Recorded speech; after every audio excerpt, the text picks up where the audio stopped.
Le 17 janvier 1991, à l'aube d'une guerre qui allait redessiner l'ordre mondial, 30 avions décollent du pont du porte-avions USS Saratoga, ancré dans les eaux sombres de la mer Rouge. Leur objectif, l'aérodrome H-3, niché dans le désert de l'Ouest irakien. Parmi eux, 4 F/A-18 Hornet, chacun chargé de 3 bombes Mark 84 de 2000 livres. 4 avions portant sur leurs ailes l'espoir d'une coalition entière. Et sur les épaules de leurs pilotes, le poids d'une mission qui n'avait encore jamais été tentée à cette échelle. Le lieutenant-commandant Mark Fox est aux commandes de son Hornet depuis plus d'1 heure. Il connaît chaque vibration de cet appareil, chaque murmure de ses 2 réacteurs F404, chaque réponse de ses commandes de vol numérique. À 30 000 pieds d'altitude, le soleil découpe des ombres nettes sur le sable irakien en contrebas. L'air est froid, l'atmosphère tendue.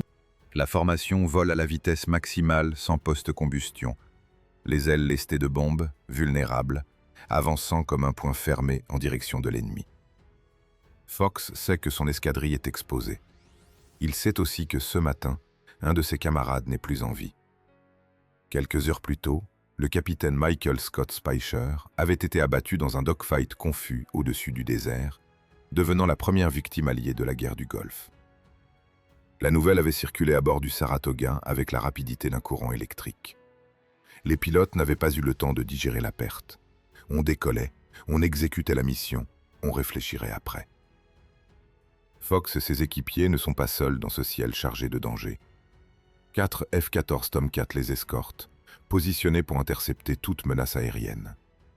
Des EA-6B Prowlers volent en parallèle, brouillant les radars irakiens au sol.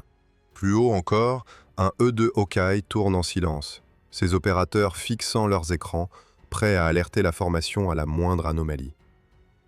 C'est une mécanique de guerre parfaitement huilée. Mais le danger, lui, n'obéit à aucun plan établi. À 30 miles au sud de l'aérodrome cible, la voix de l'E-2 éclate dans les oreilles de Fox. « Bandit sur votre nez, 15 miles ». Des MiG-21 irakiens, rapides, entraînés par des instructeurs soviétiques, aguerris par 8 ans de guerre contre l'Iran. Fox ne se fait aucune illusion sur leur niveau. Plutôt, il avait lui-même reconnu « Nous les respections, sans aucun doute ». Ces pilotes avaient du métier. Et ce matin, ils chargeaient à pleine vitesse. Le problème, c'est la référence. L'E-2 utilise l'aérodrome comme point d'ancrage pour communiquer la position des bandits. Mais les pilotes de Hornet, habitués à se repérer par rapport à leur porte-avions, ont du mal à recalculer mentalement la géométrie de la menace. Quelques secondes précieuses se perdent dans des calculs mentaux, dans des réajustements, dans la confusion de procédures inhabituelles. Chaque seconde compte quand 2 chasseurs ennemis foncent sur vous à plus de Mach 1. Fox ne réfléchit plus. Il agit. À 9 miles de distance, il bascule son Sidewinder en mode d'acquisition rapide. L'AI-M9 cherche une signature thermique, griffe le ciel de ses capteurs, tente de verrouiller la chaleur des réacteurs du MiG. Le MiG-21 vole à Mach 1,3. Le Hornet de Fox progresse à 0,91 Mach. La vitesse de rapprochement combinée dépasse Mach 2. Le temps de réaction se compte en fractions de seconde. Après plusieurs tentatives, le verrouillage s'établit. Fox appuie sur la détente. Le Sidewinder quitte le rail avec un sifflement bref et disparaît dans l'immensité bleue. Pas de traînée de fumée visible, pas d'explosion immédiate. Rien. Fox fixe son écran, scrute le ciel. Le silence radio dure 1 seconde, puis 2. Il commence à douter. Dans tous ses entraînements, un missile qui partait laissait une trace visible, une fumée blanche qui rassurait le tireur. Là, rien. Il pense alors, selon ses propres mots, « J'ai peut-être le trac du chasseur au premier jour de la saison ». Sans attendre de confirmation, il enchaîne sur le Sparrow, le missile radar à plus longue portée, plus lourd, plus puissant. Il le prépare, verrouille, tire. Et c'est à ce moment précis que le Sidewinder frappe. La boule de feu qui consume le MiG-21 du milieu jusqu'à la queue éclaire le ciel irakien comme un soleil de remplacement. Puis le Sparrow arrive à son tour, quelques fractions de secondes plus tard, et achève ce qui reste de l'appareil ennemi dans une explosion qui secoue l'air jusqu'aux autres Hornets de la formation. Fox hurle dans la radio « Splash One !» Et avant même que l'écho de ces mots ne disparaisse, une autre voix lui répond « Splash Two !» C'est Nick Mongillo, son équipier, qui a lui aussi abattu un MiG-21 dans la même fenêtre de 40 secondes, sans que Fox ne sache qu'ils combattaient en parallèle. 2 chasseurs ennemis détruits, 2 pilotes américains qui n'avaient jamais tiré au combat de leur vie, et une mission qui n'était pas encore terminée. La formation se regroupe. Les bombes sont toujours accrochées sous les ailes. L'aérodrome H3 attend. Fox et ses équipiers reprennent le cap, traversent les derniers miles de désert, larguent leur Mark 84 sur les pistes et les installations irakiennes, avec la précision que seul un entraînement intense peut produire. Puis ils rentrent sur le Saratoga. Ce soir-là, Fox dira que la nourriture avait meilleur goût, que le soleil brillait plus fort, que c'était simplement bon d'être en vie. En 40 secondes, le FA-18 Hornet venait de démontrer quelque chose qu'aucun document technique n'aurait pu exprimer aussi clairement. Cet avion pouvait tuer, puis bombarder, puis rentrer. Dans le même vol, avec la même machine. Et c'était précisément pour cela qu'il avait été conçu. Pour comprendre pourquoi le F/A-18 était capable d'accomplir ce que Fox et Mongillo avaient réalisé ce matin-là, il faut remonter près de 20 ans en arrière, dans les couloirs du Pentagone, où une bataille d'un autre genre faisait rage. Pas de missiles, pas de MiG, des budgets, des ingénieurs et des amiraux qui refusaient de plier. Au début des années 70, la marine américaine se retrouve dans une position inconfortable. La guerre du Vietnam vient de révéler des lacunes criantes dans la doctrine aérienne américaine. Des pilotes excellents perdaient des duels contre des appareils soviétiques plus légers, plus maniables, pilotés par des adversaires qui connaissaient les limites de leur machine mieux que quiconque. Le constat était brutal. Les avions américains, conçus pour des frappes nucléaires et des interceptions à longue distance, n'étaient pas taillés pour le combat rapproché. Il fallait repenser tout le concept. C'est dans ce contexte que la marine lance le programme VFAX, Naval Fighter Attack Experimental, avec un objectif clair, créer un avion léger, polyvalent, capable d'opérer depuis un porte-avions, d'exceller en combat aérien et de frapper des cibles au sol dans le même vol. Pas 2 avions différents pour 2 rôles différents, un seul appareil capable de tout. L'idée paraissait ambitieuse, elle était surtout révolutionnaire. Mais en 1973, le Congrès frappe un grand coup. Les programmes militaires coûtent des sommes astronomiques, et les élus exigent des coupes. Le secrétaire à la Défense, James Schlesinger, intervient personnellement, poussant la marine et l'armée de l'air à examiner la possibilité d'une collaboration. L'armée de l'air travaillait alors sur son propre programme d'avions légers, le Lightweight Fighter, dont 2 prototypes s'affrontaient dans un duel d'évaluation. Le General Dynamics YF-16 et le Northrop YF-17. La marine regarde le YF-16 de près. L'appareil est agile, rapide, technologiquement avancé. Mais les aviateurs navals secouent la tête. Voler au-dessus de l'océan Atlantique ou du Pacifique dans un monoréacteur, c'est une chose que les pilotes embarqués refusent catégoriquement. Si le moteur unique tombe en panne à 500 miles des côtes, il n'y a pas de piste de secours, pas de champ à traverser pour poser l'appareil en catastrophe. Il y a l'océan. Et l'océan ne pardonne pas. De plus, le train d'atterrissage étroit du YF-16 était totalement inadapté aux atterrissages violents sur pont de porte-avions, où chaque appontage ressemble à un accident contrôlé.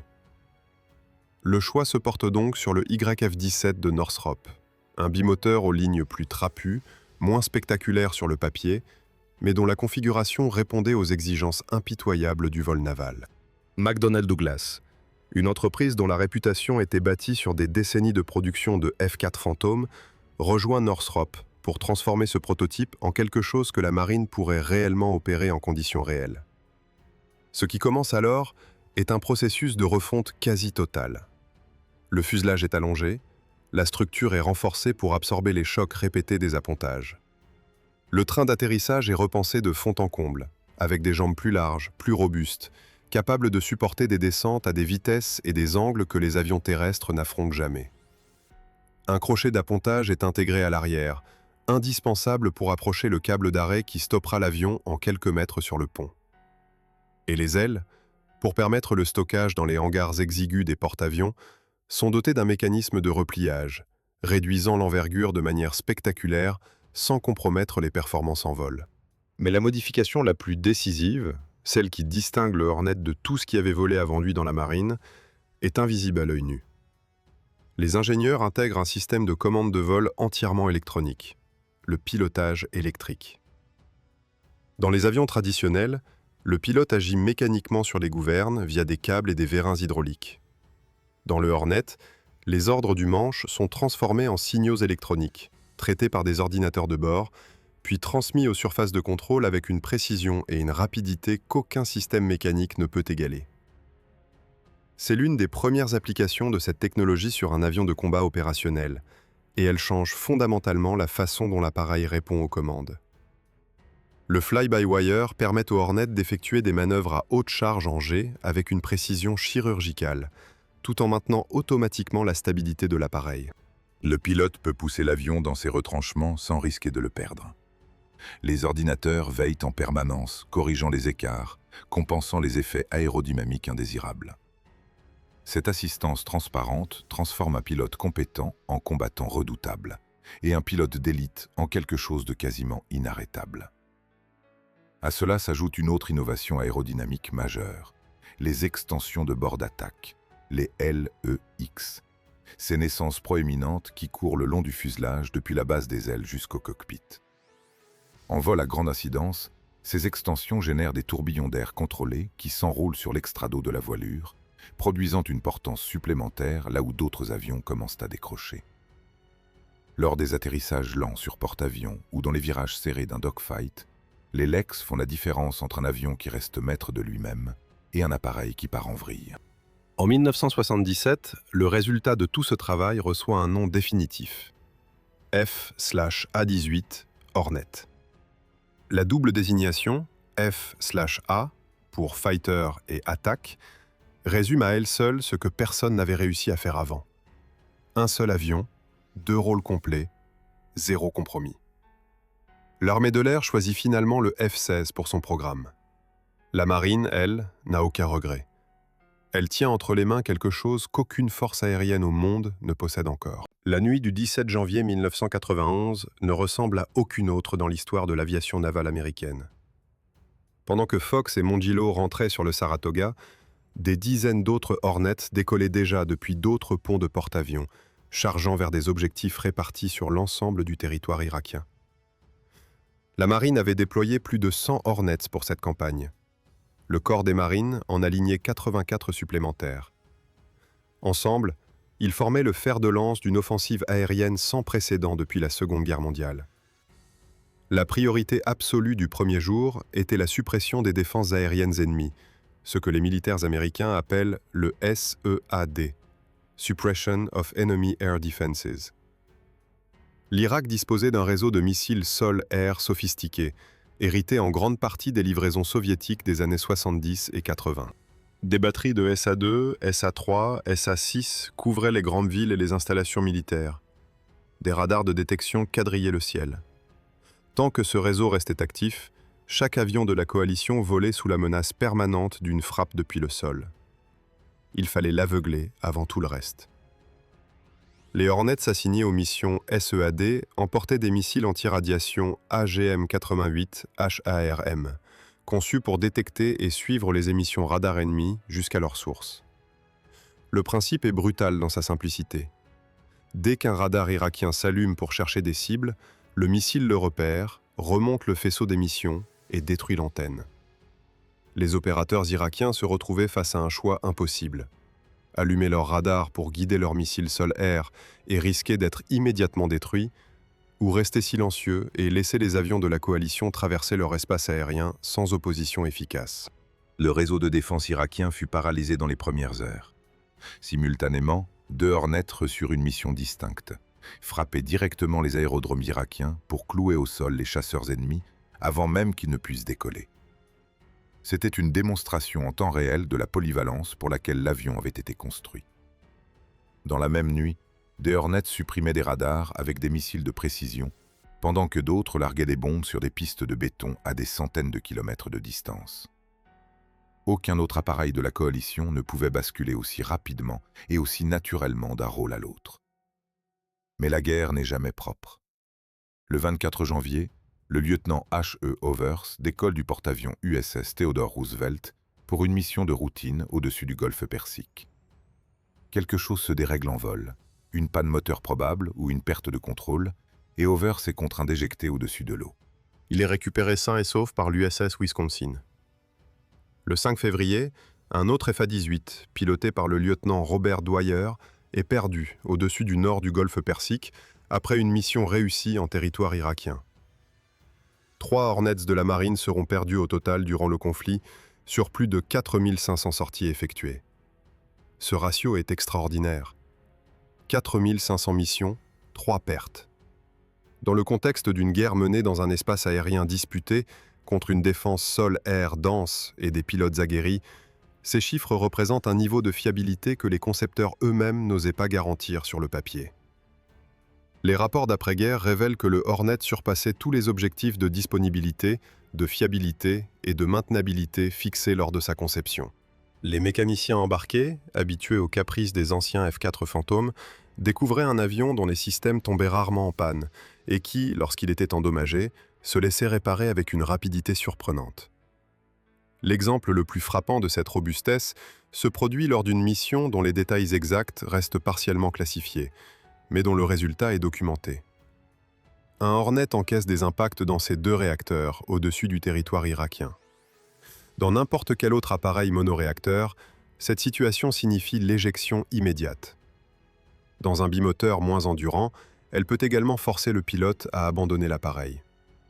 Ce Hornet, avec ses 2 moteurs sévèrement endommagés mais encore partiellement fonctionnels, parcourt 200 km jusqu'à sa base.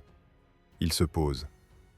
Les mécaniciens travaillent dessus pendant quelques jours, et il repart en mission. Cette endurance structurelle n'est pas le fruit du hasard. Lors de la refonte du YF-17 en Hornet naval, McDonnell Douglas avait renforcé chaque point de la cellule susceptible d'encaisser des contraintes répétées. Les jonctions entre le fuselage et les ailes, les points d'accrochage des armements, les longerons principaux, tout avait été dimensionné au-delà des exigences minimales. Un avion qui appontait des centaines de fois par an sur un pont de porte-avions devait être capable d'absorber des forces que les avions terrestres n'affrontent jamais. Cette résistance structurelle, conçue pour survivre aux atterrissages brutaux sur porte-avions, se révélait tout aussi utile pour survivre au combat. Quand les canons se turent, et que l'Irak accepta un cessez-le-feu le 28 février 1991, les bilans tombèrent. La coalition avait libéré le Koweït en 100 heures de combat terrestre, précédé de 5 semaines de frappes aériennes intensives. Et dans ces rapports, le nom du Hornet revenait constamment, associé à des superlatifs que l'industrie de défense internationale nota avec attention. L'Australie, l'Espagne, la Suisse regardaient déjà vers Washington. La Finlande et le Koweït allaient suivre. Un avion qui pouvait abattre des chasseurs ennemis le matin et bombarder des aérodromes l'après-midi, tout en revenant à la base avec 2 moteurs en feu, valait bien n'importe quel prix catalogue. Le Hornet n'était plus seulement l'avion de la marine américaine. Il devenait l'étalon or de l'aviation de combat occidentale. Et ce n'était que le début.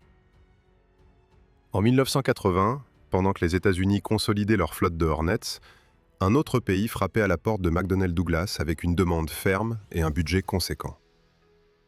Le Canada cherchait à remplacer 3 appareils vieillissants simultanément. Le CF-104 Starfighter, le CF-101 Voodoo et le CF-116 Freedom Fighter. Un seul avion devait hériter de tous leurs rôles.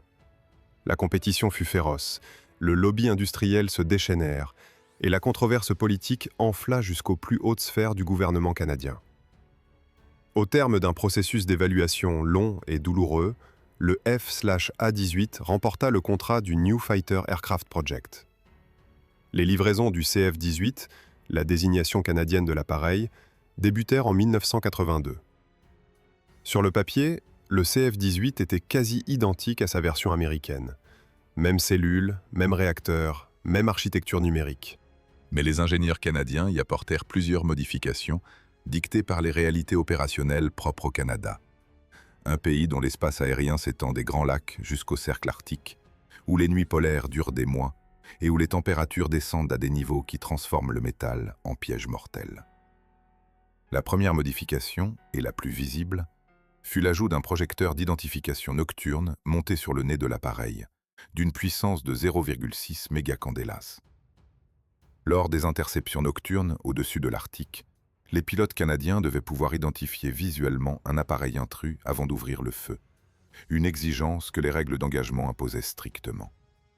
Sans ce projecteur, un chasseur canadien interceptant un bombardier soviétique dans l'obscurité totale d'une nuit polaire volait pratiquement à l'aveugle au moment critique.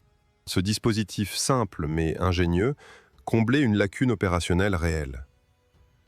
La deuxième modification était plus subtile et, pour tout dire, plus déconcertante pour quiconque l'observait pour la première fois. Sur le ventre du CF-18, les techniciens avaient peint une fausse verrière, une représentation trompe-l'œil d'un cockpit vu de dessous.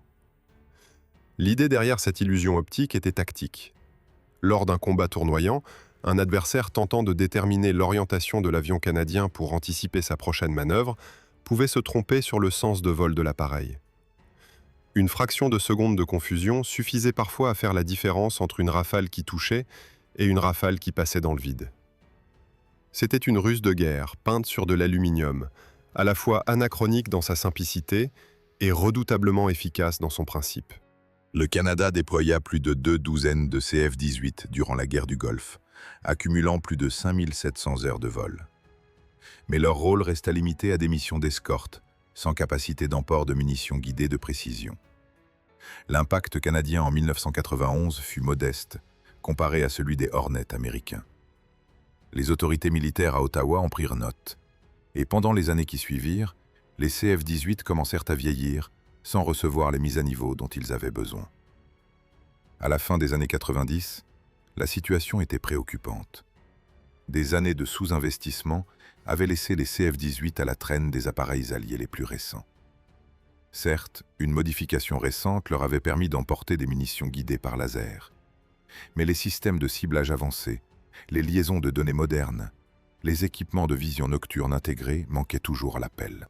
Dans les réunions de l'OTAN, les officiers canadiens regardaient leurs alliés avec des appareils capables de voir dans l'obscurité totale, de partager des données en temps réel, de frapper avec une précision chirurgicale dans n'importe quelle condition météorologique.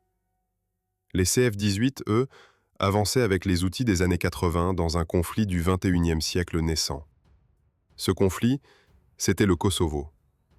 Au printemps 1999, la République fédérale de Yougoslavie, sous Slobodan Milosevic, menait une campagne de nettoyage ethnique au Kosovo qui choquait l'Europe entière. L'OTAN décida d'intervenir.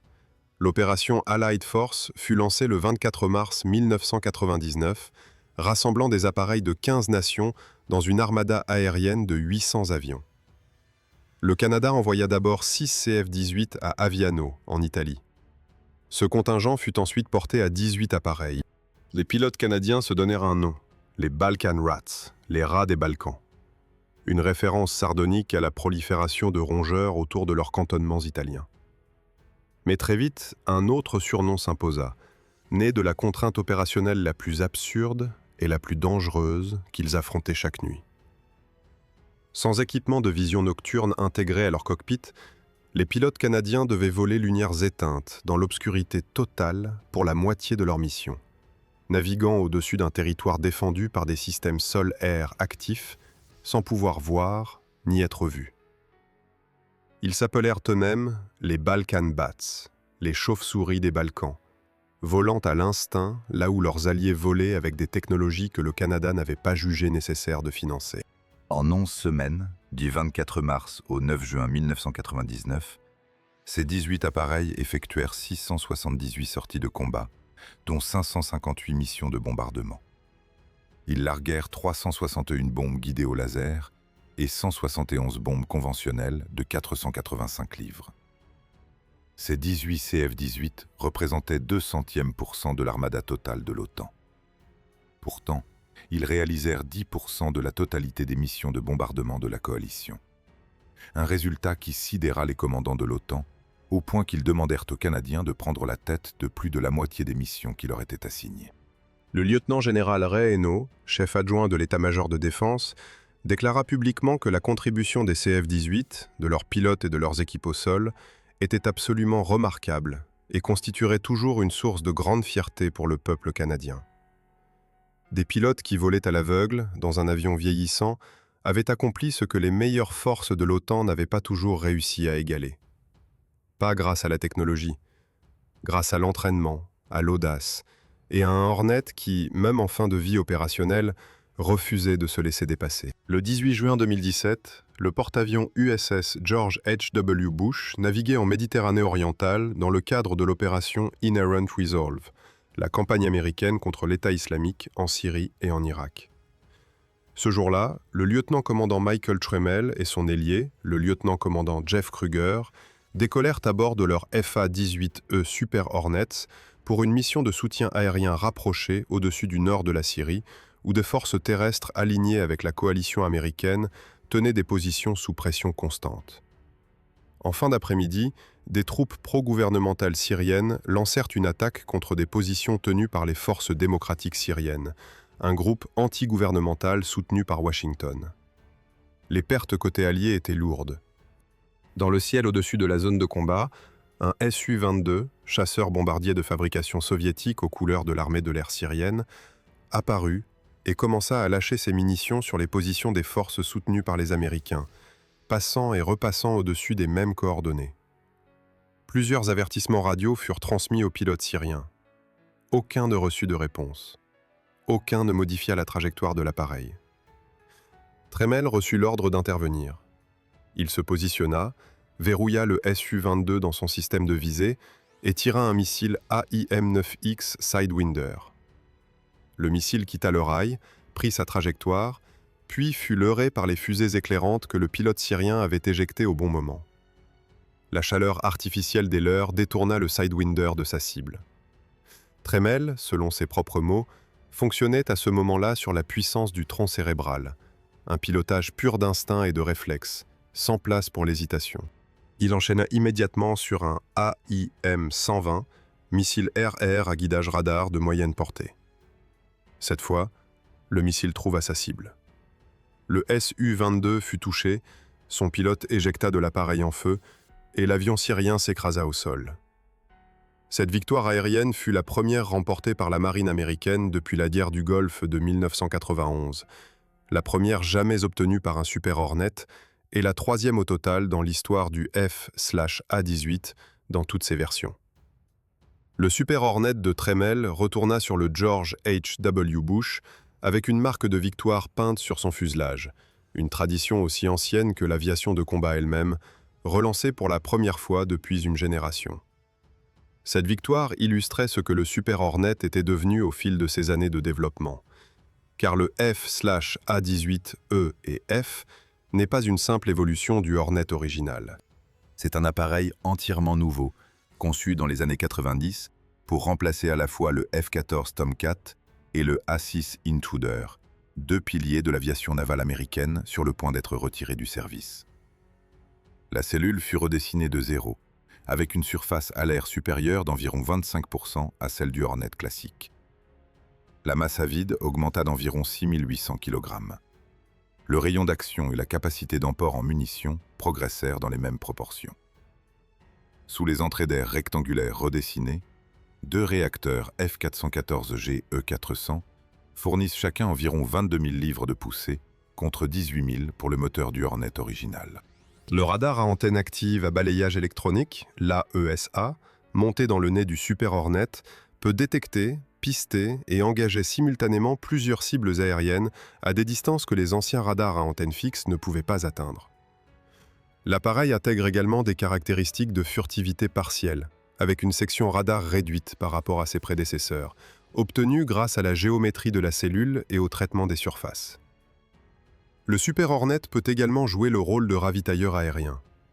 Équipé d'un système de ravitaillement en vol sur le pylône central et de 4 réservoirs supplémentaires de 480 gallons, il peut transférer du carburant à d'autres appareils en plein vol, étendant leur autonomie opérationnelle sans faire appel à un avion citerne dédié.